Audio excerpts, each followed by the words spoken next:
Et c'est parti. Bonjour tout le monde, bienvenue sur ma chaîne YouTube. Gros merci encore à Distribution Modelis. Merci à Michel de nous prêter le nouveau Yeti Junior édition Can-Am Maverick, tout ce qu'on veut. Fait qu'on a un autre beau petit unboxing ensemble. Olivier, qu'est-ce que t'en penses? Il y a de l'air petit, mais il y a de l'air nice, comme ton Yeti. Il est petit, mais il est peut-être pas si petit que ça. On va l'ouvrir et on va regarder ça ensemble. Échelle 1.18, manette 2.4. Ça, c'est rendu comme la normalité. Lipo. On n'a pas de lipo ici. On a une NIMH qui vient avec de 1300 mAh. C'est complètement RTR, hein, la machine.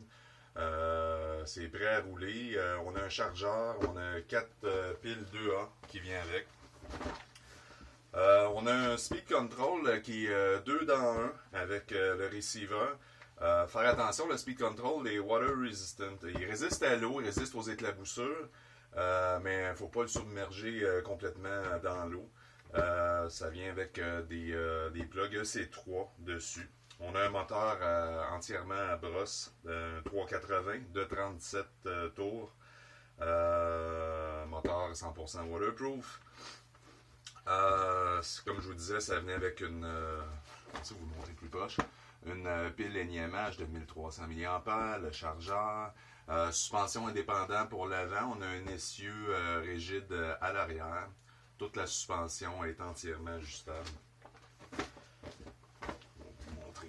L'autre côté de la boîte aussi. Nouveau, mais pas nouveau. On a eu le Junior l'année passée chez Axial dans le Yeti. Il y a une chose que j'ai vue de différence, c'est que cette année, on n'a pas la version en lipo. Le speed control n'est pas waterproof non plus. Il est water resist, comme que je vous ai dit. Fait que ça a été une différence que j'ai remarqué. Et nos roues ici, on a des roues qui sont très scale, là, mais le centre, on n'a pas une noix standard, c'est un hexagone pour dévisser tout ça. Puis en arrière, on a un beau petit hexagone de 12 mm. Donc on va ouvrir ça ensemble. Olivier, tu vas m'aider. Okay. Tantôt, quand je l'avais regardé juste avant de faire la vidéo, j'ai oublié de serrer ma revue. Fait que je vais vous montrer. Ça, c'est le manuel qui vient avec. Attends un petit peu, Oli, j'avais oublié de montrer ça. Il y a deux petits drive shafts qui viennent avec à l'intérieur. On a un link ici, je ne sais pas si ça doit être en avant, une place quelque part. On a nos 4 piles 2A. Puis en gros, c'est ça. En dedans. Ça, c'est le bout que tout le monde aime.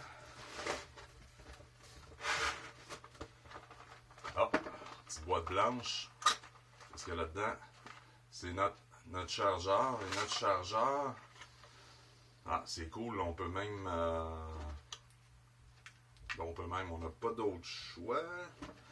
Fait qu'on a un port USB ici. Donc, les téléphones à la maison, là, nos chargeurs, on peut le mettre sur notre chargeur de téléphone puis le brancher au mur. C'est une nouvelle de belle high-tech. On peut brancher ça partout finalement. Sauf sur une prise standard. À moins d'avoir l'adapteur comme je vous dis. Mais sur tout le monde, on est rendu avec ça. Oh, la manette.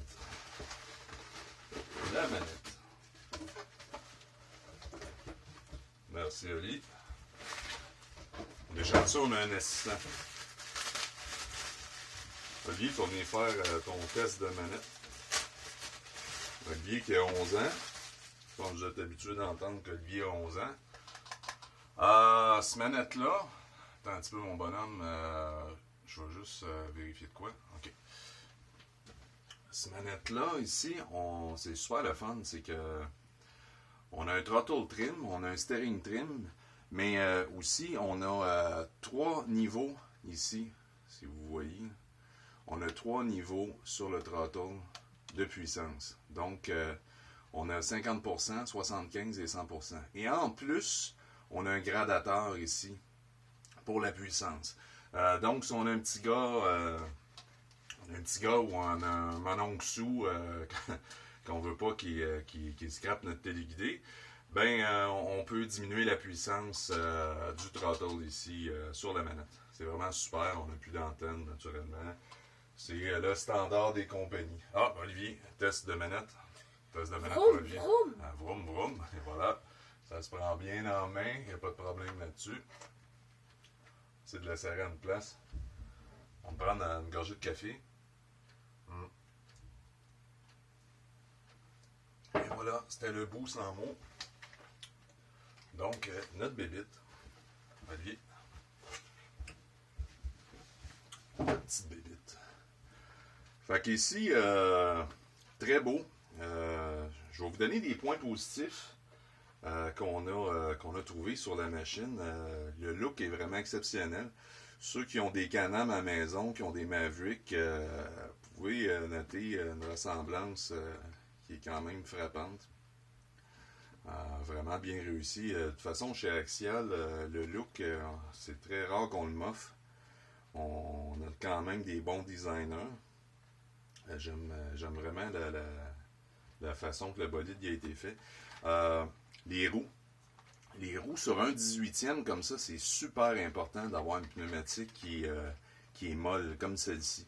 Parce que le poids de la machine est extrêmement léger. Donc, quand on a une machine qui est légère comme ça, c'est important d'avoir un pneu qui va absorber tous les coups, sinon ça se contrôle vraiment très mal. On a une suspension qui est vraiment très souple, une suspension à l'huile. Dessus, comme je vous disais, c'est suspension indépendante à l'avant. Et en arrière, on a un essieu rigide, comme tout bon Yeti qu'on a habituellement. On a discontinué en passant chez Axial, j'en ai aucune idée pourquoi. Mais on a fait revivre le 1.18. Donc, comme mon Yeti XL, ça se lève comme ça, sauf que Axial, ils l'ont pas arrêté ici. Ils ont été le mettre jusqu'au bout. C'est pas le cas de mon Yeti XL. Moi, il tient comme ça, puis le body il tombe tout le temps. Il faut y mettre un ancrage en arrière pour pouvoir permettre de le tenir. On va faire un petit tour ensemble à l'intérieur. Là, vous ne me voyez plus, mais vous allez voir la machine. Donc, comme je vous disais, le speed 2 dans 1 avec le receiver qui est rendu quasiment un standard dans le 18e. J'ai fait une présentation sur un LCX. C'est quoi ton modèle? Ton Tempa? Amène ici. Un Tempa Génération 2 chez LCX. Puis le speed control, c'était la même chose. C'était 2 dans 1 avec le receiver.